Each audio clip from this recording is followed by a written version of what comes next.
बाद फिर थोड़ा-सा इसको और भूनना है 3 से 4 मिनट। अरे माशाल्लाह काफ़ी अच्छी धूप निकली थी, काफ़ी दिनों के बाद। ये तो मैंने लाज़मी पकाना है। आधी सर्दियाँ गुज़र मैंने किचन में आके इसको बॉयल करने के लिए रख दिया। थोड़ा-सा मैंने इसमें नीम गरम पानी डाला था लिया था क्योंकि नॉन स्टिक में भुनाई अच्छी हो जाती है। वो जो और उसके बाद फिर मैंने मॉपिंग की घर में जल्दी ये ड्राई हो जाए। और तो बस फिर अब मैंने जल्दी से नगेट्स निकाले हैं। बिस्मिल्लाहिर्रहमानिर्रहीम। अस्सलाम वालेकुम। क्या हाल है आप सबका? होपफुली आप सब ठीक-ठाक होंगे, खुश होंगे अपनी फैमिलीज़ के साथ। तो जी आज का व्लॉग मैं दोपहर से स्टार्ट कर रही हूँ और आज हमारे माशाल्लाह काफ़ी अच्छी धूप निकली थी काफ़ी दिनों के बाद। सर्दियों में धूप में बैठने का तो अपना ही मज़ा है और अल्लाह अल्लाह करके आज धूप निकली थी और शुक्र किया। और बस आज मैं बना रही थी स्वांजना, जिसको इंग्लिश में कहते हैं मोरिंगा। तो आज मैं सब्ज़ी लेने गई हूँ ना, तो ये मैंने स्वांजना देखा तो मैंने कहा ये तो मैंने लाज़मी पकाना है। आधी सर्दियाँ गुजर गई और मैंने अभी तक स्वांजना ही नहीं बनाया। और इसके तो वैसे ही इतने ज़्यादा इसके फ़ायदे हैं, इसको सुपर फूड के तौर पे कहा जाता है। इसमें फ़ाइबर बहुत ज़्यादा होता है, कैल्शियम बहुत ज़्यादा होता है, विटामिन सी का रिच सोर्स है। जिस्म में कहीं भी दर्द वग़ैरह हो तो उसके लिए बहुत अच्छा है। इसके तो इतने फ़ायदे हैं ना कि बंदा सोच के हैरान हो जाता है। अगर घर में कोई बुज़ुर्ग है ना तो फिर तो लाज़मी ये घर में बनाएँ, क्योंकि बुज़ुर्गों के तो स्पेशली होता है ना कि जोड़ों में दर्द और इस तरह ज़्यादा होता है। तो ये उनके लिए तो बहुत ही अच्छा है। और ब्लड प्रेशर के लिए भी, ब्लड प्रेशर लो करता है, शुगर के पेशेंट के लिए बहुत अच्छा है, बहुत फ़ायदे हैं इसके। तो बस यहाँ पे मैं धूप में बैठी साफ़ करने लगी हुई थी और इस ज़्यादातर तो ये साफ़ ही था, इतना ज़्यादा मुझे ज़रूरत पड़ी नहीं है, बस थोड़े बहुत डंठल बीच में से थे वो जो मैंने निकाले हैं और फूल जो ज़्यादा पक गए थे वो निकाले। और बस फिर मैंने किचन में आके इसको बॉईल करने के लिए रख दिया था और इसको 20 मिनट्स के लिए बॉईल किया है मैंने। अच्छा, इसको बॉईल करते वक्त ना 2 दफ़ा पानी निकाल लें 10 मिनट्स के लिए बॉईल करके ना, तो फिर इसका पानी रिंस कर दें और उसके बाद फिर दोबारा और पानी डाल के तो 10 मिनट्स के और फिर टोटल 20 मिनट्स हो जाएगा और 2 दफ़ा पानी इसका निकल जाएगा। तो सही है कि ज़रा कड़वाहट कम हो जाती है, वैसे तो एक से भी ठीक है। और साथ पहले मैंने वो स्वांजना बॉईल करने के लिए रखा है और फिर ये मैंने मलाई इकट्ठी की हुई थी दूध की, तो मैंने सोचा इसके भी मैं मक्खन बना दूँ। और पहले तो मैं ग्राइंडर से बनाती हूँ, लेकिन आज मैंने सोचा कि वो फिर जग वॉश करना और वो उसमें मक्खन लग जाता है, ज़्यादा मुश्किल होता है। अच्छा, ये मैं बीटर से कर रही थी और थोड़ा-सा मैंने इसमें नीम गरम पानी डाला था, क्योंकि अब आजकल सर्दी ज़्यादा है तो बिल्कुल इस तरह वो मलाई में से नहीं मक्खन निकलता है। तो हल्का-सा नीम गरम पानी थोड़ा-सा डाल देना बीच में, तो फिर बड़ा अच्छा मक्खन बन जाता है।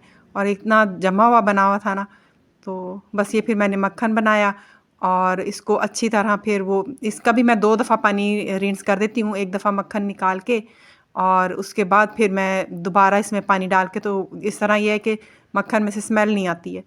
और बस फिर इसको भी मैंने बर्तन में डाल लिया था, मोस्टली मैं इसी में ही डालती हूँ। मैं बच्चों को फिर पराठे भी ज़्यादातर मक्खन से ही बना कर देती हूँ और रोटी के ऊपर भी इनको लगा कर दे देती हूँ, ताकि फिर बच्चों के लिए तो अच्छा ही है। और बस यहाँ पे अब मैं स्वांजना बना रही थी और इसके लिए फिर मैंने लहसुन, प्याज और टमाटर को ग्राइंड करके और फिर उसमें बस ऑयल डाल के इसका मसाला भूनूँगी। ये तो जिस तरह आप कौरमा बनाते हैं ना चिकन का, बस वैसे ही बनाना है। और ये मैंने फिर चिकन डिफ्रॉस्ट करके रखा था, ये मैं फिर इसमें डाल दूँगी जिस तरह मसाला भुनेगा। अच्छा, जब भी स्वांजना बनाए ना उसमें हरा प्याज जो है ये लाज़मी डालें। ग्रीन अनियन का इतना ज़बरदस्त टेस्ट आता है ना, स्पेशली स्वांजना में मैं लाज़मी डालती होती हूँ और इसको तकरीबन एंड में डालते हैं, पहले नहीं डालते। इसके आगे वाइट वाला पार्ट है वो मैं पहले डाल दूँगी और जो ग्रीन वाला पार्ट है वो बिल्कुल एंड में डालूँगी। अच्छा, ये चिकन जो है ये मैंने मसाले में भून लिया था और उसके बाद ये चिकन ने अपना जो पानी छोड़ा हुआ है वो है। और बस इस स्टेज पे अब मैं इसमें दही डालूँगी। दही इसमें ज़्यादा डलता है और खटाई से ही इसका टेस्ट अच्छा बनता है, तो एक प्याली भर के मैं इसमें दही डालूँगी। और दही डालने के बाद फिर ज़्यादा नहीं पकाना है, बस थोड़ा-सा पकाना है, थोड़ा-सा दही का पानी खुश्क होगा तो फिर बीच में स्वांजना डाल देना है। और स्वांजना जब बॉयल हो जाए तो उसको अच्छी तरह हाथों से दबा-दबा के निचोड़ लेना, उसमें पानी बिल्कुल ना रहे। अगर इसमें पानी रह गया ना तो फिर थोड़ी-सी कड़वाहट आएगी, तो इसलिए पानी अच्छी तरह निचोड़ लेना है उसमें से। अच्छा, मोरिंगा के अब वर्ल्ड वाइड भी पाउडर फॉर्म में भी इसको मिलता है और डिफरेंट के कंपनीज़ का, और ये कैप्सूल्स में भी मिलता है और ये ब्लड प्रेशर और शुगर के पेशेंट के लिए बहुत अच्छा है। तो जब हमारे यहाँ इतना ये ईज़िली अवेलेबल है तो इसको पका के क्यों ना खाया जाए। और बस यहाँ पर मैंने अच्छी तरह स्वांजना निचोड़ के तो ये डाल दिया था चिकन में और फिर ये मैंने बर्तन चेंज कर लिया था क्योंकि नॉन स्टिक में भुनाई अच्छी हो जाती है। वो जो कुकर था उसमें फिर वो भुनाई इतनी अच्छी नहीं हो रही थी, तो फिर इस वजह से मैंने इसको नॉन स्टिक में शिफ्ट कर लिया। और बस यहाँ पर अब मैंने हरी मिर्चें थोड़ी सी डाली हैं। ऑयल काफ़ी हद तक ऊपर आ गया है अब इसमें। और अब मैं इसमें डालूँगी ये जो हरी प्याज मैंने काट के रखी हुई थी। तो बस ये अब मैं इस स्टेज पे बस इसको थोड़ा सा भून के डाल दूँगी। और बस हरी प्याज डालने के बाद फिर थोड़ा सा इसको और भूनना है 3 से 4 मिनट। उसके बाद हरा धनिया मैं डालूँगी। हरा धनिया बिल्कुल एंड में डालना है, उसकी खुशबू बड़ी अच्छी आती है। और इनमें ये 2 चीज़ें बड़ी अच्छी लगती हैं। एक एंड में हरा धनिया डाला हो और ये एक हरी प्याज बीच में डाली हो, तो बड़ा एक अच्छा इसमें एक फ्लेवर और खुशबू भी आ रही होती है। और मेरे हस्बैंड जो हैं वो बिल्कुल भी सब्जियां नहीं खाते हैं। बहुत कम होता है कि कोई सब्ज़ी वो खाएं। तो लेकिन ये है कि मेरी कोशिश होती है कि कुछ ना कुछ बनाऊं ताकि बच्चे तो एटलीस्ट खाएं, वरना बच्चों की भी हैबिट नहीं रहेगी अगर मैं वेजिटेबल ना बनाऊंगी। और ये खैर समझना, हस्बैंड ने भी शौक़ से खाया था और बच्चों ने भी शौक़ से खाया था। बना बहुत अच्छा था। और बस एंड में अब इसमें गरम मसाला डालूँगी। हाफ़ टी स्पून डालना है गरम मसाला और हाफ़ टी स्पून ही इसमें मैं फिर सूखा धनिया जो पिसा हुआ है वो डालूँगी। मैंने जब कोरमा बना रही थी तब मैंने कोई मसाला बीच में ऐड नहीं किया था। जब सादा जिस तरह कोरमा बनता है बस वैसे ही बनाया था। सिर्फ़ ये है कि दही मैंने ज़्यादा डाली है क्योंकि वो इसमें ज़्यादा डलती है। बस फिर मेरी सब्ज़ी अब रेडी थी, उसको मैंने अब दम पे रख दिया था।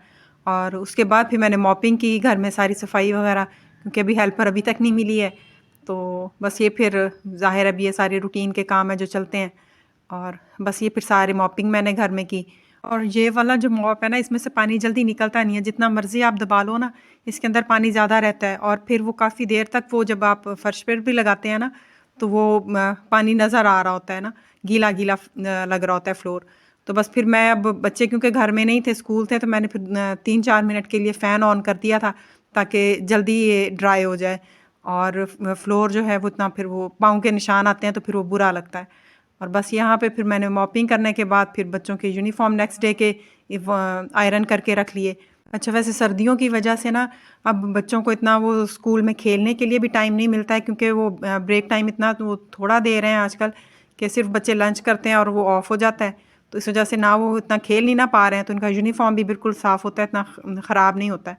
लेकिन फिर भी मैं रोज़ाना ही चेंज कर देती हूँ ताकि फिर वो बच्चों में एक हैबिट रहती है। और गर्मियों में तो खैर बच्चों को रोज़ाना ही नहलाना होता है।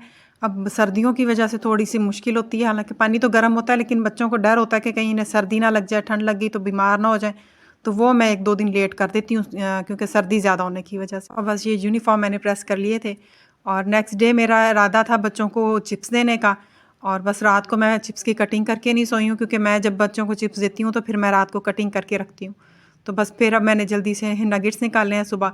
और आज फिर मैं लंच में बच्चों को नगेट्स ही दे रही थी। पहले वो थोड़ा-सा सैड हुए हैं कि मम्मा ने हमें चिप्स नहीं बना कर दिए, क्योंकि वो ज़्यादा शौक से खाते हैं। लेकिन फिर खुश हो गए कि चले नगेट्स ठीक है। तो बस यही था मेरा आज का व्लॉग। उम्मीद है आपको पसंद आया होगा। अगर पसंद आया हो तो लाइक, शेयर और सब्सक्राइब लाज़मी कीजिएगा और मुझे कमेंट सेक्शन में लाज़मी बताइएगा कि आपको मेरे व्लॉग कैसे लगते हैं। और प्लीज़ सब्सक्राइब लाज़मी कीजिएगा। अल्लाह हाफ़िज़।